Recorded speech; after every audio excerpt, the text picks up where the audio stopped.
안녕하세요. 두 번째 스페셜로 준비한 꼬닥꼬닥 걸어서 제주의 한송훈입니다. 네, 안녕하세요. 최진실입니다. 자, 우리가 지난 시간에는 제주의 역사를 빛낸 인물들을 다시 만나봤잖아요. 네. 그분들처럼 고향이 제주가 아니지만 일생에 아주 힘든 시기를 이곳 제주에서 보내면서 이름을 남긴 분들이 또 있습니다. 네, 조선시대 귀양살이 왔던 유배인들이잖아요. 맞아요. 그들이 남긴 흔적들을 보면 제주 역사의 또 다른 주인공이라고도 할 수 있잖아요. 그렇죠. 이 왕족도 있었고요. 종교인도 있었고 조선의 정치, 사회, 문화를 주름 잡았던 분들까지 아주 출신과 신분이 다양했는데요. 자, 오늘은 그 이름을 다시 한번 불러내 보겠습니다.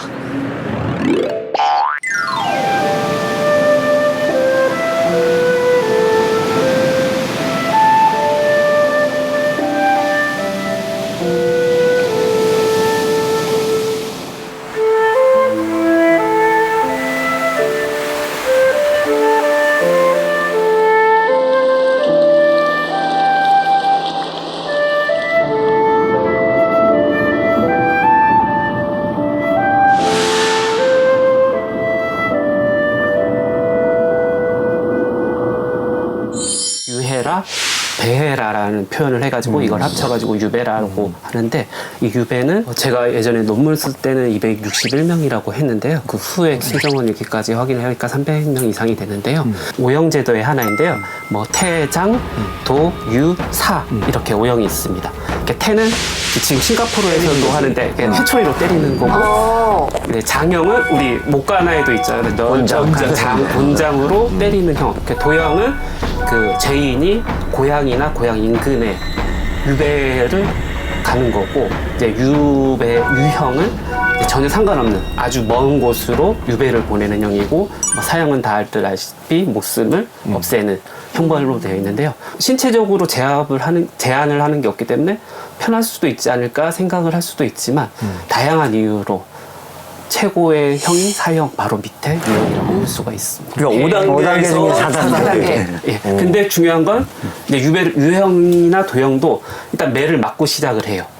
일단 장 100대를 맞고 유배지로 보내는 게 원칙이었다고 볼 수 있습니다. 그럼 유배인이 가장 많았던 시기가 언제예요? 보통 이제 광해군 시기로 기준을 잡고 있는데요. 왜 그러냐면 이제 분당 정치라고 당파 싸움이 본격적으로 시작되는 게 광해군 시기입니다. 이 이전에는 형벌적인 성격으로 제주도에 유배가 많이 있는데요. 광해군 이후부터는 이제 반대 세력을 제거하기 위한 목적으로 유배를 보내게 되는데, 대부분 세력의 가장 높은 사람들은 사형을 처하고요. 그 바로 밑에나 이 세력들은 죽이기에는 좀 그러니까 서남해 쪽으로 그리고 제주도 쪽으로 많이 보내는데, 광해군 이후에는 아무래도 청나라가 많이 발달돼서 북방이 방어를 할 수가 없었기 때문에 거기 보내면 언제 청나라로 도망갈지도 모르니까 제주도를 딱 보내게 되는 거죠. 제주도는 어디 갈 곳이 없으니까.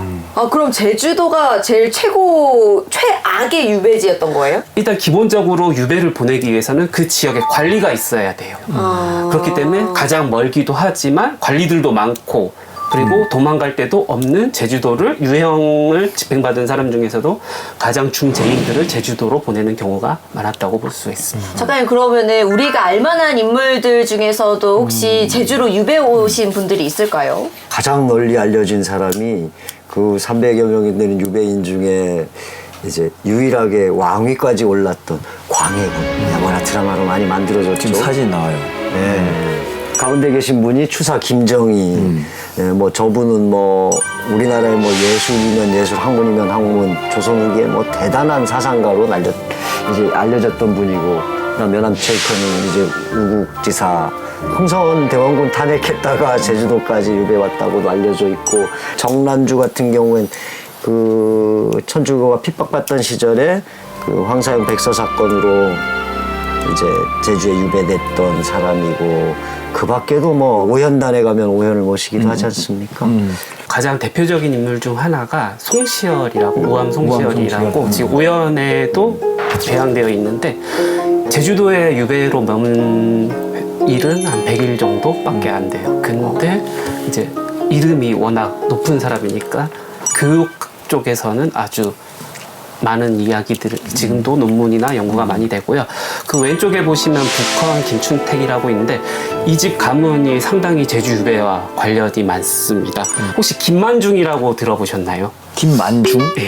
전 못 들어봤어요. 사씨 남정기, 구운모 이제 고등학생들한테 악명을 높이는 그 두 개 작품의 작가의 조카입니다. 그 아버지인 김진구도 제주도로 유배가 되고요.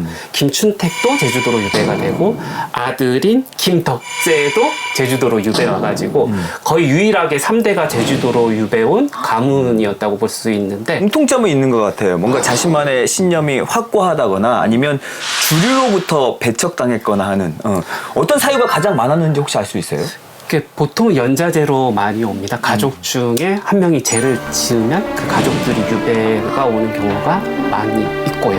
그 다음에 반란에 연결돼가지고 반란의 주도자나 관련자들이 제주도로 오는 경우가 있고 예전 드라마에 보시면 예전에 추노 있잖아요. 추노에서 그 계속 왕자를 지키려고 하는데 그 아들이 3명이 이석철, 이경 이제 3명이 아들 3명이 제주도로 유배 오는데 이런 식으로 가족과 연결돼서 연자대로 오는 경우도 많고 그 상소문이 문제돼서 유배를 오는 경우도 많습니다. 예를 들면 이제 동계정원이라고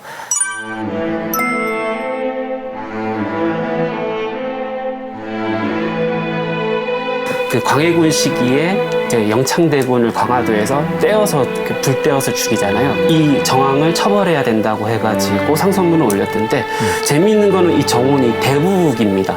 이 대북이 뭐냐면은 강해군이 왕위에 올리기 위해 가지고 지지했던 세력.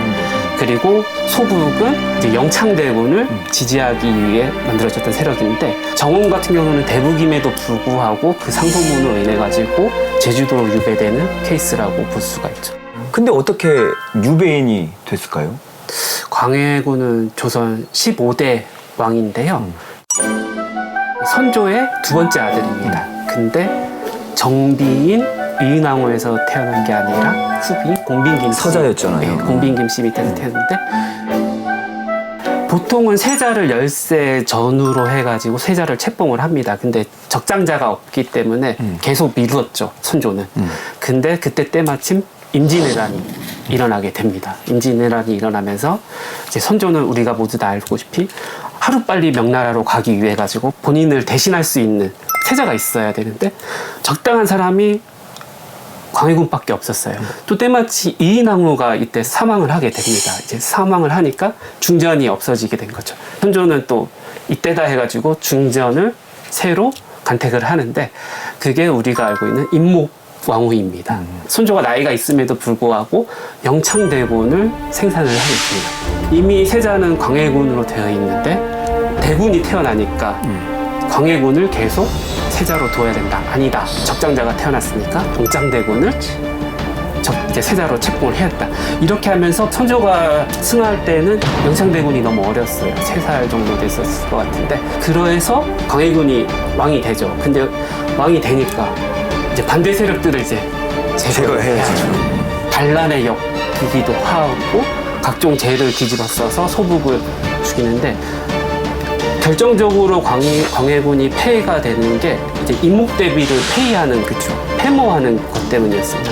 영창대군을 죽인 게 우리가 봤을 때는 이게 더 심각한 죄가 아닌가 하는데 유학에 있어서는 충보다 효가 더 중요했습니다. 그리고 실제로 왕이 어머니인 대비를 폐위하는 경우도 단 한 번도 없었습니다. 조선시대에 있어서.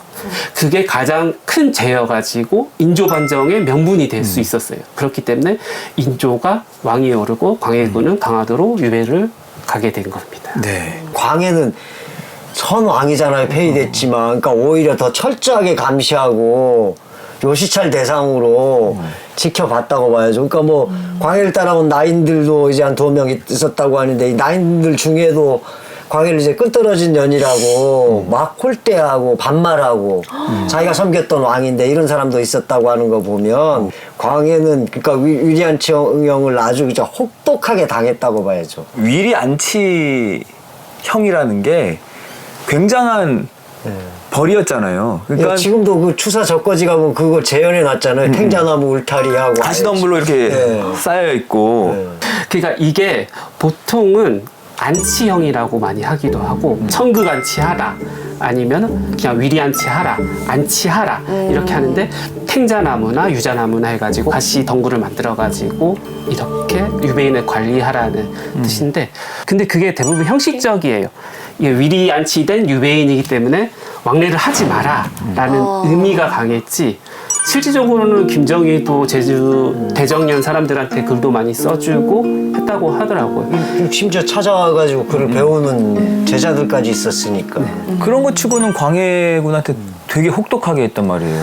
이게 제주 목사가 제주도에서는 왕일지 모르겠지만 정부의 눈치를 민주의 눈치를 볼 수밖에 없었던 거고 뭐 지금의 뭐 도지사님이나 교육감님이 부하 직원들한테 임명을 하면서 이렇게 해라 이렇게 해라 한 것처럼 광해군 제주도 유배 시절도 왕이 잘 대해줘라 했으면 잘 대해줬을 거고 더 강하게 제재하라 했으면 아마 제재하지 않았을까라는 생각을 가지고 있습니다. 생각해보면 눈부신 자연도 하루 이틀이지 세상과 단절된 이 유배인들의 생활이 얼마나 고단하고 무료하고 또 답답했을까요? 맞아요. 그러니까 자기만의 극복 방법이 필요했던 거잖아요. 누군가는 시를 짓기도 했고요. 그래서 누군가는 또 그림을 그리기도 했어요. 아, 생각해보니까 김춘택의 한시가 떠오르는데 한 소절 해보면 이보소 각시님 서른 말씀 그만호. 네, 그만하세요. 아니, 이 아름다운 작품을 이렇게 미녀처럼 부르기 있기? 아니, 제대로 된 그럼 한시 한번 들어보시겠어요? 네. 자, 바로 이겁니다. 제주 유배 생활 5년 동안 김춘택은 200편이 넘는 시를 남겼는데요. 그에게 영감을 안겨준 특별한 제주 여인이 있었다고 합니다.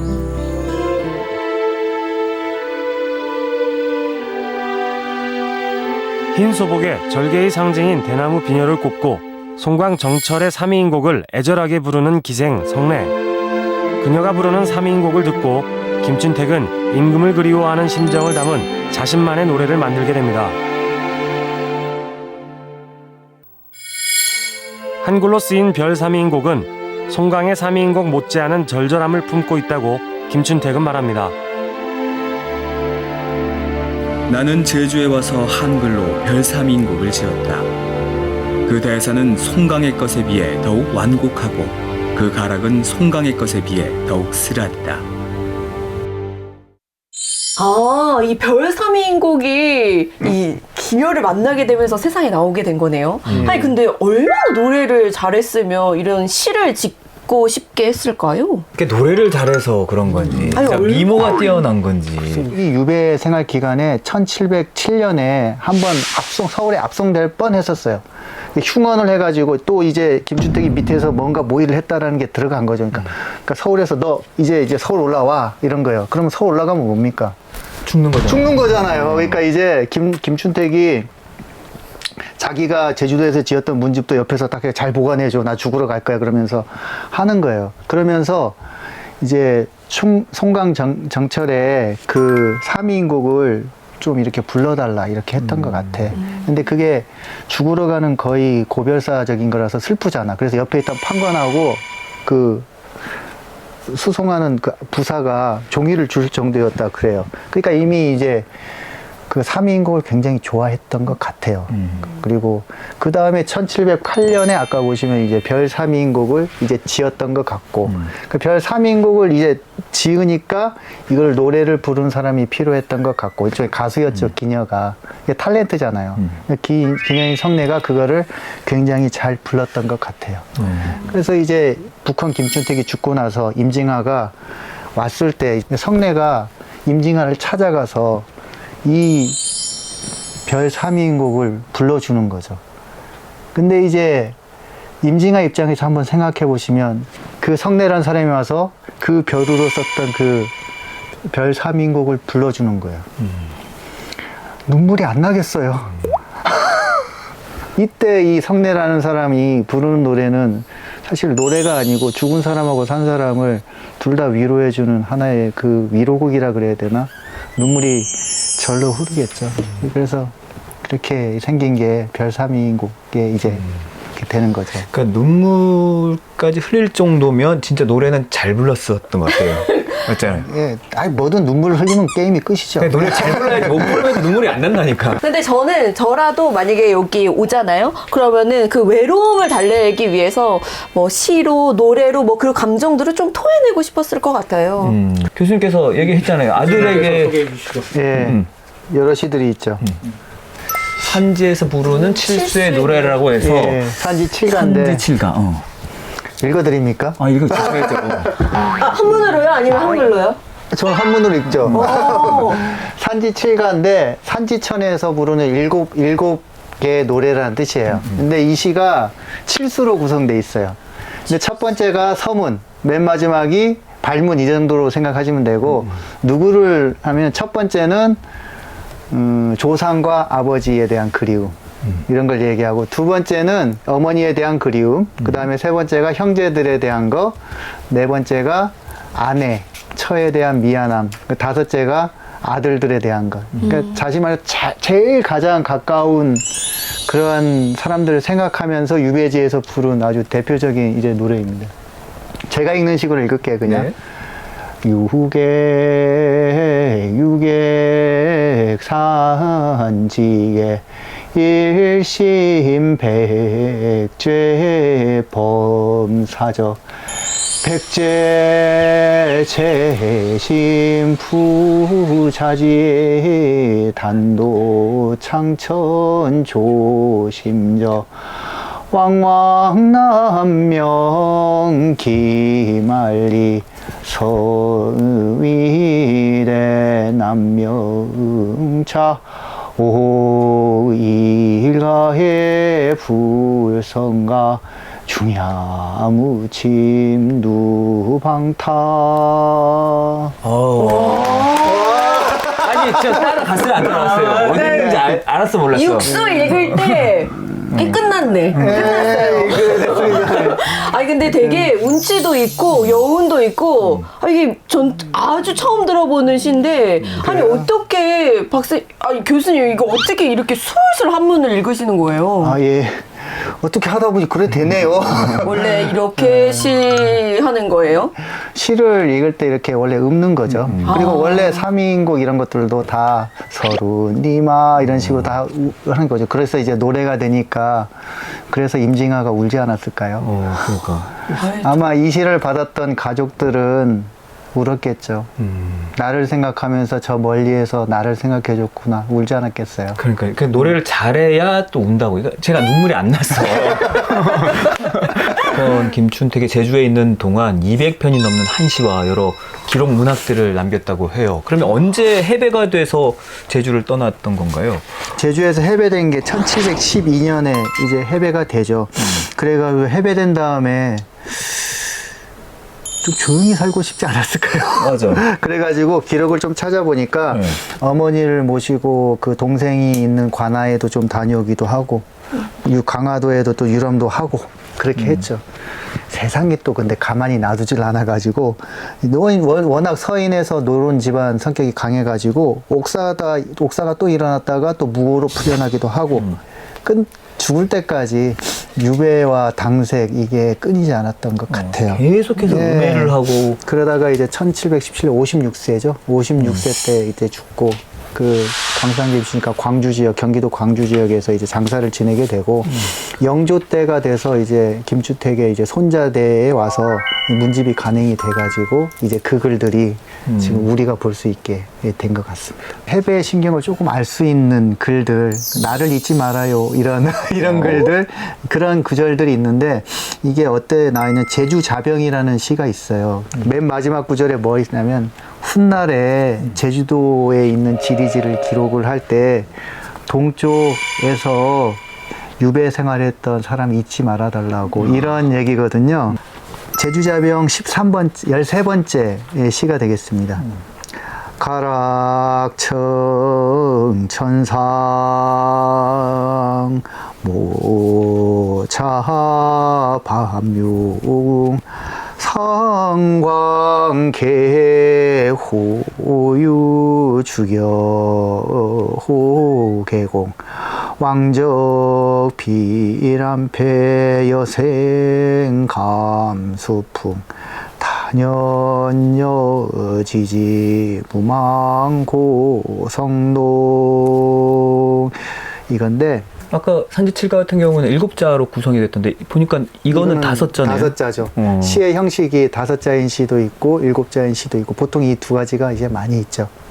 왠지 모르게 이게 좀 더 진한 여운을 좀 남기는 것 같아요. 떠나는 순간이라 하시면 뭔가 더 확 꽂히는 그런 느낌이 드는 것 같아요.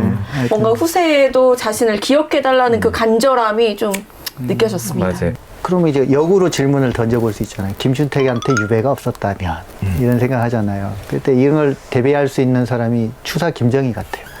추사 김정희라는 사람이 제주 유배가 없었다면 추사체라는 그런 걸출한 그러한 예술 작품이 나왔을까 이런 생각이 드는 거죠. 그러니까 김춘택도 유배를 하면서 엄청 시쳇말로 꼬인 삶, 어려운 삶 이런 걸 살았겠죠. 하지만 그러한 고난이나 역경 속에서도 자기가 하고자 하는 어떠한 의지, 그게 뭐 좋든 나쁘든 간에 다 당쟁이든 어쨌든 간에 자기 것을 구현하고 자기 의지를 실현하는 굳은 의지가 있었기에 꾸준히 글쓰기를 할 수 있었고 또 그 글쓰기가 지금에 남아가지고 남아있는 것으로 이제 생각이 되어집니다.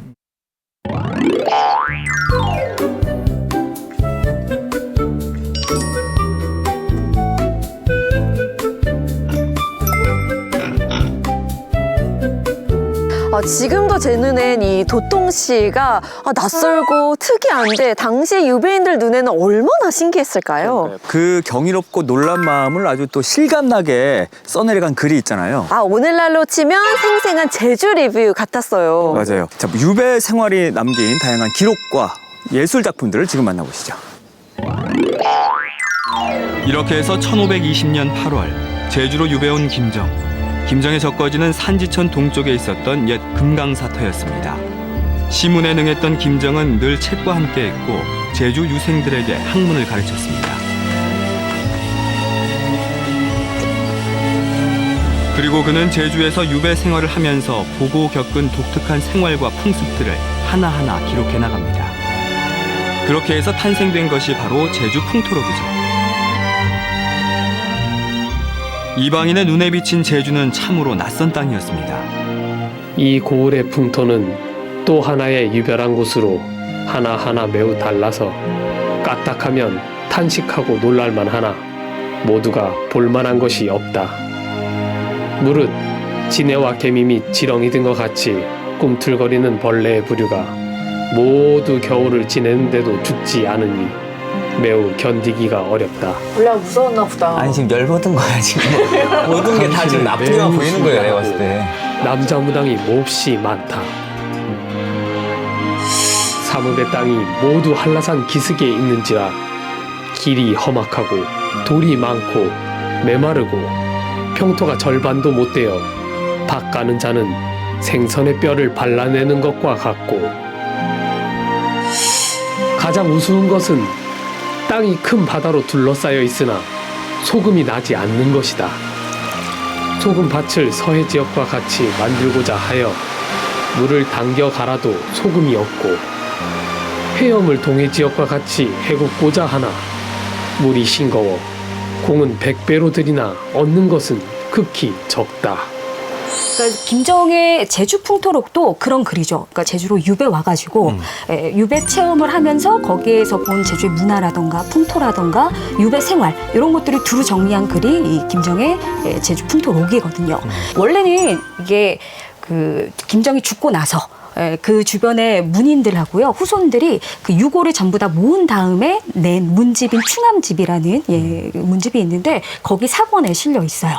관련 연구들을 보면 이 김정의 제주 풍토록이 그냥 단순하게 김정이 유배의 삶을 일기처럼 적은 게 아니라 편지를 주고받았대요. 그래서 외조카가 이 제주의 풍토라던가 문화에 대해서 궁금해하니까 그거에 대한 답장으로 이렇게 제주 풍토록을 지은 거다. 이렇게 추정이 되고 있어요. 그래서 이게 유배 문학이면서 그다음 동시에 외조카한테 쓴 답장이기 때문에 편지글의 성격도 함께 갖고 있습니다. 사실은 이 제주 풍토록의 가치가 얼마나 크냐면요. 이게 사실은 요 앞에 있는 제주의 실상을 알 수 있는 옛 기록이 전혀 없어요. 이게 처음입니다. 이전까지는 없어요. 네, 그래서 16세기 초중반의 제주의 실상을 이해할 수 있는 가장 유일한 자료. 그리고 이 이후에 17, 18세기에 들어가면 우리가 그때 탐라지도 보고 그랬잖아요. 그러니까 관주도로 하는 읍지류가 편찬이 되는데 거기에서 참고할 수 있는 유일한 자료, 최상의 자료 이런 게 되는 거죠. 장관님, 소인 경득이옵니다. 어이, 경득이로구나. 아니, 연락도 없이 어쩐 일이냐? 예, 다름이 아니오라 이상적 나리께서 대감마님께 이것을 전해달라 하셨사옵니다. 아이, 그게 무엇이드냐? 예. 그것은 제자이자 역관이었던 이상적이 보낸 책들이었습니다. 이상적은 모두가 등을 돌린 추사 선생에게 중국에 다녀올 때마다 귀한 책을 사다 주는가 하면 그곳의 소식을 전해주곤 했는데요. 스승님, 강건하시온지요. 직접 찾아뵙지 못하는 소인을 용서하시옵소서. 그 죄를 이것으로나마 조금이라도 면할 수 있었으면 하옵니다. 지난달 중국에 갔을 때 구한 책이옵니다. 권력을 모두 잃은 죄인 신분의 스승이었지만 이상적은 그를 배신하지 않고 꾸준하게 중국에서 얻은 책들을 보내줍니다. 그런 그에게 추사 선생은 보답으로 세안도를 그려보냅니다. 국보 180호인 세안도, 제주에 유배 온 지 5년째인 1844년에 그린 것이죠. 추사의 일대기라고 보면 돼요. 저 초가집은 제주도에 유배 와 있을 때 추사가 직접 지었던 이름이 있어요. 귤중옥이라고. 이게 중의적 표현인데 귤밭 속에 있는 집이라는 뜻도 되지만 귤로 둘러싸인 감옥이라는 뜻도 될 수가 있는 거죠. 그래서 저 초가집에 둥그렇게 나 있는 그 창문 있죠. 근데 저건 그 중국의 고전에 나오는 선비들이 사는 집을 표현할 때 흔히 옹유승추라고 하거든요. 옹유는 뭐냐면 그 깨진 항아리 주둥이를 창문으로 만들어 가지고 살고, 승추는 노끈을 이용해 가지고 그 대문의 지도리를 만드는 아주 초라한 대문을 승추라고 하는데, 추사 선생이 고관대작으로 지내다가 대정에 유배 와서야 진정으로 이게 가난한 선비의 청빈한 선비의 삶이로구나 하는 걸. 그래서 그 초가집 귤중옥은 추사의 현재 시점을 얘기하는 거고, 왼쪽을 보면 올곧은 소나무 둘이 있잖아요. 그건 하나로만 돼 있어요. 하늘을 향해 가지고 뻗쳐 있는, 그게 추사 자신과 이상적을 표현한 거고요. 오른쪽엔 보면 하나는 하늘에 그냥 뻗쳐져 있는데 그건 이상적이고, 왼쪽의 소나무는 두 가닥의 가지로 나누어지잖아요. 이한희 씨 부인이 유배 왔을 때 돌아가시잖아요. 부부는 일심동체였는데 돌아가시고 나니까 본인이 정치적으로 제기하려고 했던 삶의 의지가 부인이 죽음으로 해서 꺾인 거예요. 그러니까 죽은 가지로 표현을 한 거죠. 나무 이파리 중에 유난히 개칠한 것처럼 두 번 그린 것처럼 진하게 표시되어 있는 거 있죠. 제일 밑에, 제일 끝에. 저게 소위 말하면 이상적이라는 친구가 그전이나 이렇게 어려운 시절이나 변함없이 자기에게 의지할 수 있는 어떤 그런 희망을 주었다고 하는 그런 표시. 내가 죽고 싶었었는데 살아갈 마음이 다시 소생을 했다라고 하는 표현인 거예요. 그 추사가 겪었던 심리적인 상황을 잘 표현했네요. 그러니까 오원정님의 이 해설을 들으니까 이게 왜 진짜 불의 명작인지가 느껴지네요. 본격적으로 시작된 김윤식의 제주 유배 생활. 김윤식은 매일같이 그날그날의 일들을 일기로 남깁니다. 무술년 2월 22일 흐린. 바람이 크게 불어 추웠다. 이 고장은 매년 2월 초부터 보름 전까지는 반드시 매일 큰 바람이 분다. 전하는 말에 따르면 영등신이 있어서 집집마다 부닥거리를 준비하고 무당을 시켜 축원을 빈다. 김윤식은 생전 일기 쓰기를 멈추지 않았습니다. 그 일기들을 모아놓은 것이 바로 총 18권에 이르는 소금청사죠. 1901년 5월 10일 이른바 이재수의 난으로 알려진 신축민란이 일어납니다. 대전군수 최구석이 토착 세력을 규합해 상무사를 조직하고 봉세관과 천주교인들을 공격하는데요. 그 과정에서 천주교인 300명이 살해되는 등 많은 사상자를 냈습니다. 결국 선교사 보호를 명분으로 프랑스 함대가 주둔하고 피해 보상 요구를 하자 난을 주도한 이재수 등 3명을 처형하고 제주 지방관을 교체하게 이릅니다. 아니, 식도락처럼 소소한 일도 아주 세세하게 기록하는 분이잖아요. 근데 이재수의 난은 더 자세하게 적었을 것 같은데 어떻게 기록이 되었을까요?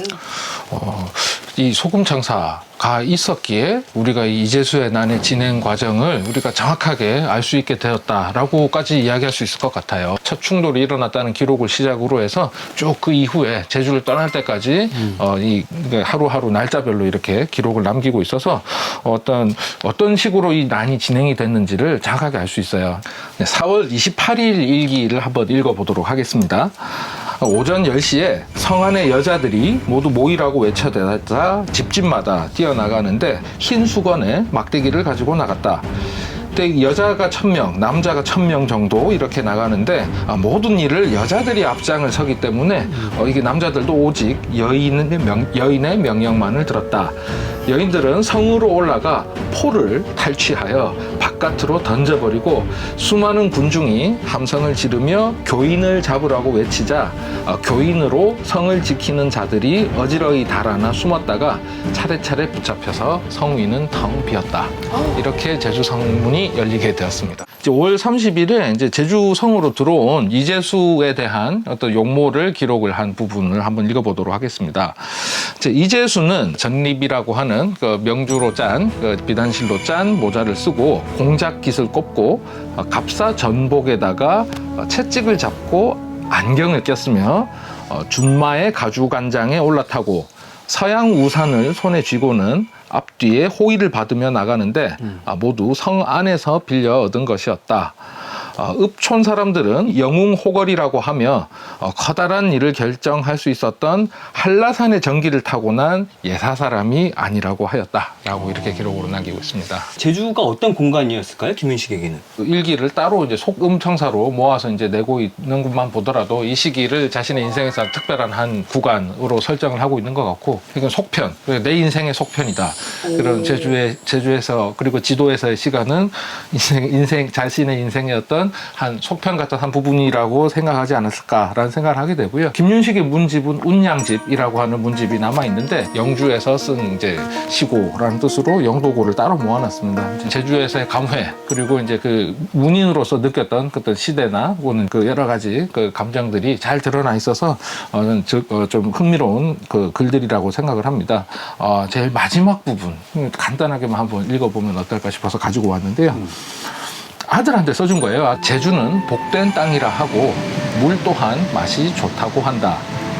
나의 생에 험난한 때를 만나 낭패하여 이 지경에 이르렀구나. 이번 걸음이 아무 기약 없다지만 운명이 어찌 끝나기야 하겠느냐. 라는 이제 시를 남겼습니다. 오, 긍정적이셨던 분인 것 같아요.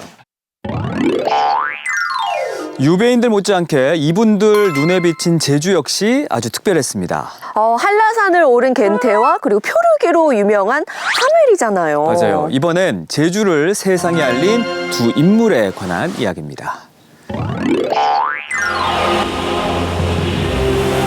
때는 1653년 8월 대만을 떠나 일본 나가사키를 향하던 스페루에노는 4일 동안의 거대한 폭풍과 마주하게 됩니다.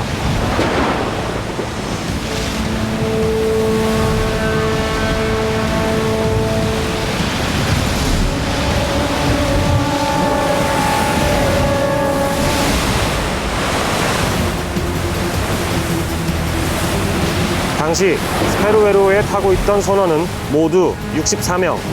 하지만 그중 28명은 폭풍과의 싸움에서 목숨을 잃고 맙니다. 나흘 동안의 사투 끝에 닻을 내린 곳은 바로 제주도. 이때 남은 선원은 하멜을 포함한 36명입니다.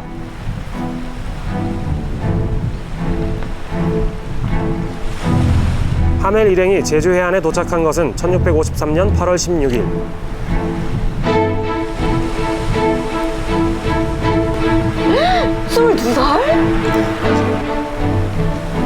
하멜 표류기에 기록된 것을 보면 그때 하멜 일행은 일본 어느 섬에 도착한 줄 알았다고 합니다.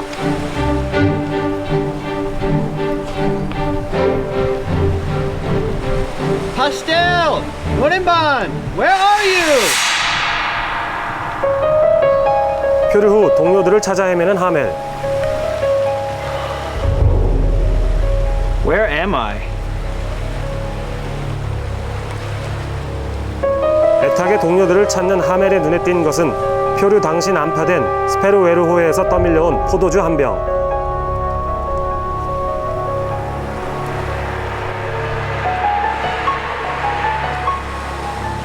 그런 하멜을 몰래 숨어서 엿보는 이가 있었는데요. 다름 아닌 제주 해안 사람.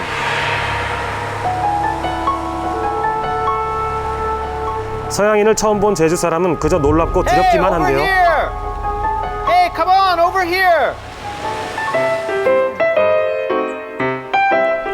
서양인을 본 적도 들어본 적도 없었던 당시로서는 말로 설명한다 해도 이해가 되지 않았겠죠. 결국 다시 한번 확인하러 간 두 사람. 아니 우리 그냥 구경하러 왔다. 구경 몰라? 구경. 쟤 우리의 나쁜 사람 아니우다야 아니. 그제 이 바당도 세고 절도 높은 게 많은 그때 탕원배 다 부서잡은 모양이야 이게. 걔는 제우산 모양이라 다행인 게. 아니 저 우리의 나쁜 사람 아니라 마시. 아이고 안 되켜 이거 관대강 고라삼지커다. 뭐행 고라는지 모르는 모양이야 이게. 첫 서양인의 표류 때문에 제주 사람들의 반응은 놀라울 수밖에 없었는데요. 한편 하멜의 제주 표류 사실을 보고받은 효종. 당시 조선은 정묘호란과 병자호란 이후 전란 수습은 물론 병기 개량을 위한 무기 개발에 주력하고 있던 때였는데요. 선진 외국의 무기 개발 등을 배우기 위해 서양인을 훈련 도감에 둘 정도였습니다. 효종은 그중 한 사람을 하멜 통역 요원으로 급파하기에 이릅니다. 안녕하신지요. 목사나리 하견입니다. 안녕하십니까? 목사나리. 이제나 저제나 하고 기다리고 있었소이다. 박연은 이미 26년 전 조선에 표류한 사람으로 이전에 또 사례가 과거까지 있네요. 국제 조선의 정식 무관이 됐습니다. 네, 기리시 단전은 어디 있습니까? 여봐라. 어서 그 사람 데리고 오너라. 예. 이렇게 해서 박연을 만나게 된 하멜. 제주에 표류한 지 2달 후입니다. Oh my gosh. Who are you? My name is Hendrik Hamel. Hamel. How did you get here? I was on my way to Nagasaki for trading when I got shipwrecked. Where are you from? I'm from the Netherlands. From the Netherlands. That's right. I'm from the Netherlands as well. My name is Beltebre. Oh, great. 공교롭게도 동양인 사람을 만난 거죠. 조선은 서양인을 절대 내보내지 않는다는 얘기와 함께 한양으로 같이 가자는 박연의 제의를 거절한 하멜. 박연이 돌아간 후 하멜은 늘 제주를 탈출할 기회만을 노립니다. 세 번째가 이제 마지막인데요. 기가 막힙니다. 이 계획이 결국은 이제 66년에 5월 말에 배를 한 척 구입을 해요. 어민에게 배를 한 척을 구입을 하는데 어쨌든 몰래 구입하는 겁니다. 구입을 하는데 이분들이 여기에 몰려 있으면 눈에 바로 띄잖아요. 근데 합법적으로 모일 수 있는 방법이 뭘까요? 이럴 때. 기도? 파티. 파티? 네, 그래서 저녁 만찬을 준비합니다. 9월 3일 날 만찬을 준비해서 저녁을 밤새도록 거기서 보냅니다. 그리고 9월 4일 새벽에 도망칩니다. 그래서 9월 8일 날 일본에 있는 어느 어촌에 도착을 해요. 4일 동안 머물죠. 그리고 나서 나가사키항으로 가서 나가사키항 동인도 그 회사에 이제 들어가게 되면서 탈출은 성공하는 겁니다. 독일인인데 지리학자이자 신문 기자예요. 쾰런 신문사의 기자였는데 중국에 뭐 사건 취재 왔다가 이 조선으로 들어오게 돼요. 그래서 들어오게 되는데 그 극동을 항해하다가 이 바다 위에 우뚝 솟은 산을 보게 됐는데 이 양반이 가슴이 울렁울렁거린 거예요. 그러니까 이게 이 사람 눈에 분명히 화산섬이거든요. 과거에 이탈리아 있을 때 여행을 할 때 시칠리아 섬을 봤는데 그 북쪽에 스트롬볼리 산이라는 게 있어요. 900m 정도 되는 화산섬인데 한라산을 보니까 엄청 되게 이게 2배 높이 2000m. 그러니까 지리학자니까 너무 가서 보고 싶은 거예요. 일본에서 중국으로 가던 중 제주 근해를 지나다 만난 한라산. 바다 한가운데에 우뚝 솟은 한라산은 겐테로 하여금 강한 탐험 충동을 느끼게 합니다. 이번 북동 항해에서 다시 한번 바다 위의 거대한 산을 지나게 되었다. 제주도의 화산, 한라산이다. 나는 정말 섬에 들어가 산을 오르는 게 가능한지 알고 싶었다. 일본인 선장은 위험하다고 했다. 접근을 허용하지 않는 이 환상적인 섬의 신비로움이 머릿속에서 어른거렸다. 한라산에 오르려면 성판호 코스, 뭐 영실 코스, 관음사, 돈네코 뭐 이런 코스들이 있는데 서문 쪽으로 출발했다라고 했어요. 그럼 어떤 경로로 정확히 갔다는 거예요? 겐테는 아마 서문에서 출발을 해서 그 무수천이나 이쪽으로 해서 등산로로 해서 오는데 현재 영실 등산로 쪽으로 갔었던 것 같아요. 서쪽 등산로. 근데 이제 영실 등산로가 현재의 영실 등산로가 아닌 옛날에 그 구 등산로가 있거든요. 예. 지금 화면에 그 경로가 나오는 것 같아요. 그러니까 이제 존잠이 옛 존잠이라고 있었고 돼 있네요. 근데 존잠이 이제 옮기게 되거든요. 세 번 옮겨요. 현재 영실 등산로 입구에 있는 존잠 이전에 그 영실 기암 쪽에 500장군 그 밑에 있는 기암 쪽에 있었다 하는 얘기들이 이제 유산 기록 속에 나오고 있고 이쪽에 선착지화시 보이죠? 선착지화소로 해서 남벽 등산로 남벽 쪽으로 해서 정상을 올랐을 거라고 이제 추정은 합니다. 뼛속까지 시려오는 혹독한 산속 추위.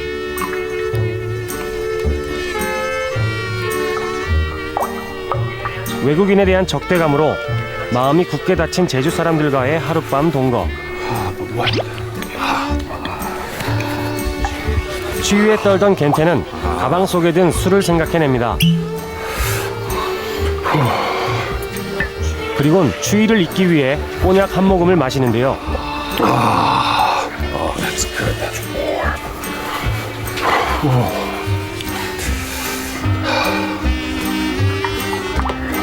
한 모금 더 마시려다 옆에서 떨고 있는 제주인 짐꾼을 본 겐테. Cold? Drink some of this. You're cold, yes? Here. Try drinking some of that. And taste just a little bit, okay? Try that. 생전 처음 맛본 독한 서양술. Try that.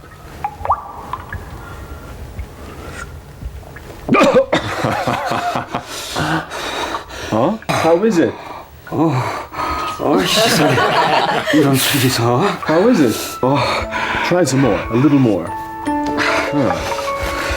겐테가 건넨 술은 얼어붙은 몸을 녹여줄 뿐 아니라 푸른 눈의 이방인과 제주 사람 사이에 두꺼웠던 벽까지도 이내 허물어줬습니다. Good and warm, yeah? 속이 불이 확 붙던 게. 겐디. 장가는 가수가. 장가. 30대였나요? 나이 30. 30. No. Girlfriend. No. 장가도 먹겠어.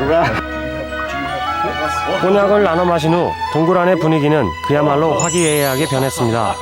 짐꾼들은 겐테의 호의를 받아들였고 겐테 역시 기이하고 도둑처럼 보였던 제주 사람들과 스스럼 없는 대화를 나누다 보니 추위를 잊을 수 있었다고 기록하고 있습니다. 꼬냑으로 상당히 큰 효과를 거두었다. 꼬냑은 조선인들에게 악마의 화신이 마시는 영약처럼 느껴지는 모양이다. 이 프랑스 술은 마치 흐르는 불처럼 몸속으로 흘러가는 기분이 든다던가 조선술 1만 잔을 마신 것 같다고도 했다. 그렇게 해서 곧 동굴 안에 평화롭고 화기애애한 분위기가 감돌았다. 잔뜩 긴장되고 도둑 소굴처럼 살벌했던 동굴 안은 어느덧 요정과 난장이들이 함께하는 목가적인 분위기가 되었다. 모든 불신은 사라지고 이 순간 난 한라산에서 가장 인기 있는 사람이 된 것이 분명했다. 신비의 묘약이 됐어요.